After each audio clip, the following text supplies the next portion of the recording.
Ce que je ne l'ai pas dit, mais qu'on aurait pu rajouter, c'est qu'il y a une différence avec le passé. C'est qu'aujourd'hui, de toute façon, la patine du temps confère, parce que la notion de patrimoine depuis 2 siècles est très importante. C'est-à-dire qu'une chose, parce qu'elle a été, a de l'importance. Alors que jusqu'au XVIIIe siècle, non. C'était lié souvent à la fonction. C'est pour ça, par exemple, quand un château ne servait plus, on le cassait. L'artiste de... Vous savez très bien que le Colisée, à Rome, par exemple, les pierres du Colisée ont été prises par les papes pour faire des églises. Parce que tout simplement, on considérait que même si c'est beau, dans la mesure où ça n'a plus de sens actuellement, ça n'a plus de valeur. Ouais. Alors qu'aujourd'hui, c'est l'inverse. Ouais. Le patrimoine, ce que les Anglais appellent heritage, mais ça dit bien, ça veut dire aussi, a un coefficient de valeur intrinsèque extrêmement fort. Ce qui est hérité. Alors, effectivement, quand vous dites T1, T2, une œuvre, plus elle est ancienne, plus elle va acquérir cet aspect. Parce qu'il y a aussi le recul. Voilà, mais ce qu'il n'y avait pas toujours dans toutes les époques, parce qu'on considérait que l'art était situé dans un tout. Ce que Luc Ferry a montré quand même dans un bouquin, lorsqu'il dit le grand retournement, c'est quand François Ier, ou Charles Quint, pardon, pas François Ier, Charles Quint, bon, Titien, c'était un vieux peintre à Venise, je ne sais pas si c'était vieux à cette époque, mais il est mort très vieux. Bon, il ne devait pas être si vieux, il devait avoir 40 ans à l'époque, mais après, il a vécu jusqu'à 86 ans. Ben, à un moment donné, il fait tomber son pinceau, Charles Quint se baisse pour le ramasser.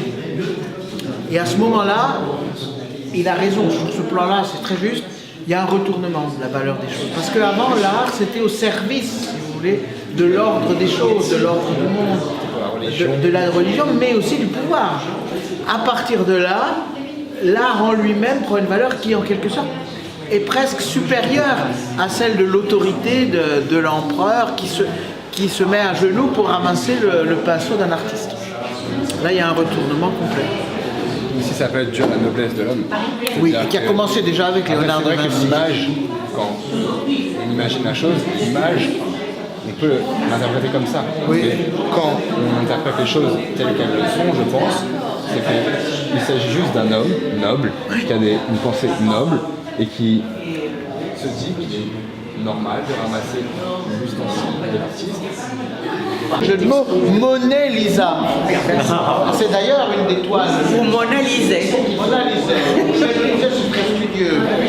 Mais Mona Lisa, c'est pas mal non plus. Nous avons ici un bronze du sculpteur Philippe Roba qui est intitulé 4 pas dans les nuages. Et là, c'est aussi représentatif de l'art et l'argent. C'est sa façon d'avoir représenté l'art et l'argent par ses chaussures. Quand on est chaussé, on a effectivement de l'argent. Voilà.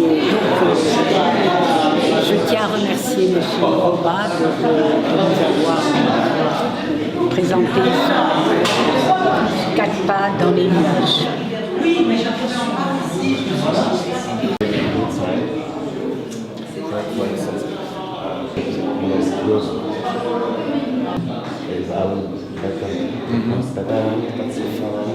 Balance and not to go down, to go too quick upstairs. A positive view to go little becomes.